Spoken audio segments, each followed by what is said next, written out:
to school without breakfast. So we want to take breakfast to them. So that's something we're going to be exploring. My daughter is an incredibly creative person, and it sometimes drives me crazy because our house is full of glue and paint and sparkles. Thankfully, no longer the walls. Yeah.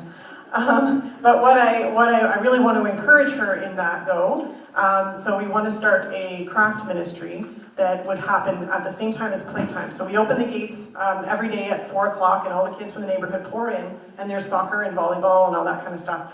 Well, what we would like to add to that is an opportunity for them to do art once a week. So we would have an actual craft that we're doing that's kind of laid out or whatever. And because a lot of the little kids are just kind of wandering around. They're not playing soccer, they're not playing volleyball, they're just hanging around. So we would like to give something for them to do.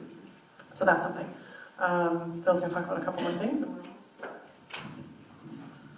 So some of the other things that we really want to get done down there is, again, we talked about the playtime, and a lot of kids come onto the property. They see it as a safe place they can come and just play and just be kids. Don't have to worry about all the issues outside the gates.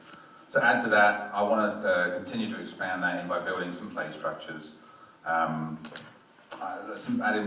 Build some more swing sets. I mean, I put a tire swing up last time, which you think was just a little tiny thing. You throw a rope over a tree and you add a tire to it. Well, then there's line up of kids wanting to get on this tire swing, and it's amazing how much just one new thing that they really gravitate to. So I really want to be able to just expand that, actually make it just more and more of a fun, safe place that they can just hang out and be kids. The other things we need to do is there's still just continual improvements for the actual church itself and the property. You saw in the video there, the church itself is basically just a concrete sort of brick box. It's not very pretty. So we want to continue to improve that to make it much more a welcoming place. I mean, at the moment it looks like a lot like some of the houses in the neighborhood. So we want to make it a lot nicer place, somewhere where people who aren't even sure about church, that they want to come to because it feels somewhere comfortable and just relaxed. And there's continued stuff we want to do. There's a kitchen we want to add on the side of the property for things like Alpha and other events we do, because at the moment we do all the cooking and preparing for the food of that in our own houses. So then in rainy season, you're walking up the hill with a pot full of whatever the food is, and it just gets messy. But we really like a dedicated kitchen for the church, and it's just continued expansion on the property. Okay, so next step, where are we going next? With the whole story before about the suitcases going down to this place, coming down for the guy bringing down the suitcases for us, one of the things is the place where he's going to be working with these mines is a place called South Felix de Xingu.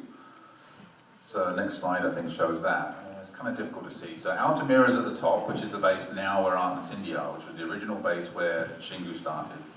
We're over on the right-hand side in Malabar, and there's a road that goes between the two, the Trans-Amazon Highway, mud track. And then if you go across the bottom to the left, that's where São Felix de Xingu is. Now it's actually on the Xingu River, so you can get to it by boat from Altamira, or you can get to it by car from Malabar.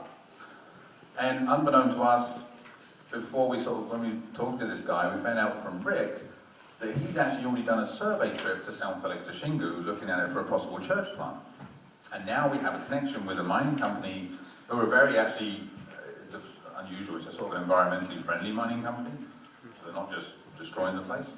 So now we have this amazing connection with them and a Brazilian mining company there. And this whole area in between, so what happens is you end up with this kind of catchment area, and Rick's been very passionate about reaching out inside this area. So one of the things we're possibly looking at is looking at maybe a church plant in São Felix. We're going to do some survey trips there, and see there's opportunities for us to reach out in that area.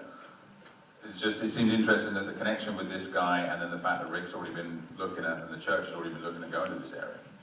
So that's another thing with the bus. We can actually travel to these new areas to check this out. Another place we want to go, the church is very interested, looking into, is a place called São Luís, which is over on the coast. It's about a 13-hour train ride. This is somewhere the church is in, Ebenezer, the pastor, and the leadership of the church, the Brazilian leadership, are feeling quite led to do a possible church plant in this area. So that's something else we would be looking into.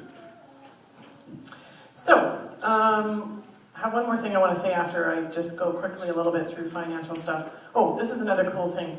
As you know, the finances in the church, they went through at the last family meeting, and one of the, among the salary things, one of the things that got sort of reduced was the support for us.